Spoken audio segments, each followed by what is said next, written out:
आज की वीडियो में हम जानेंगे भारतीय रेलवे किस प्रकार की पटरियों का इस्तेमाल करती है और साथ ही में यह भी जानेंगे कि क्या भारतीय रेलवे आने वाले भविष्य में कुछ बदलाव करेगी जिससे ट्रेनों की स्पीड बढ़ सके। पटरियों की वजह से ये तय होता है कि ट्रेन की रफ्तार कितनी होने वाली है, क्योंकि अगर ट्रेन अपनी टॉप स्पीड में चलेगी और पटरी उस लायक नहीं है कि उसकी स्पीड को झेल सके तो जाहिर सी बात है ट्रेन पटरी से उतर जाएगी। पटरियां आमतौर पर हाई कार्बन स्टील की बनी होती हैं और भारत में 880 ग्रेड वाली स्टील का इस्तेमाल पटरियों को बनाने में किया जाता है। साथ ही इसके देख रेख के लिए अल्ट्रासोनिक टेस्टिंग मशीन और ट्रैक्स रिकॉर्डिंग कार लगाया जाता है। ट्रेन के झटके को कम करने और स्पीड बढ़ाने के लिए वेल्डेड सिस्टम का उपयोग किया जाता है। अब सवाल यह है कि किसी रेलवे की पटरी पर ट्रेन की मैक्सिमम स्पीड कितनी हो सकती है, क्योंकि ट्रेन की स्पीड केवल इंजन पर नहीं बल्कि पटरियों की मजबूती पर भी निर्भर करती है। भारत की अधिकतम ट्रेनें ब्रॉड गेज वाली पटरियों पर चलाई जाती हैं। इस तरह की पटरियों की चौड़ाई 1676 mm की होती है। मालगाड़ियों के लिए बनाए गए डेडिकेटेड फ्रेट कॉरिडोर में भी इस तरह की पटरियों का इस्तेमाल किया गया है। वो बात अलग है कि यहाँ पर मैक्सिमम 100 की स्पीड से ट्रेन चलती है।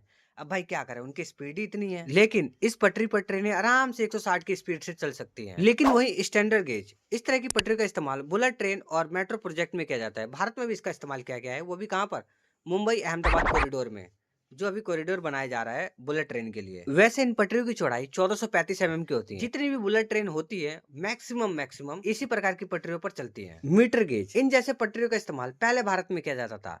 अब प्रोजेक्ट यूनी गेज के अनुसार सभी को बदला जा रहा है। नैरो गेज इसका इस्तेमाल पहाड़ी इलाकों में किया जाता है। आप इससे अंदाजा लगा सकते हैं जितनी भी टॉय ट्रेन होती है सब इसी प्रकार के ट्रैक्स पर चलती है। भारतीय रेलवे आने वाले समय में पटरियों में बदलाव करने जा रहा है, जिसकी वजह से ट्रेनों की स्पीड 200 से भी अधिक होंगी और उनमें से मुख्य शहर है दिल्ली, मुंबई, चेन्नई और कोलकाता, क्योंकि ये चारों शहर स्वर्णिम चतुर्भुज परियोजना के तहत आते हैं। इसीलिए रेलवे सबसे पहले यहाँ बदलाव करेगी।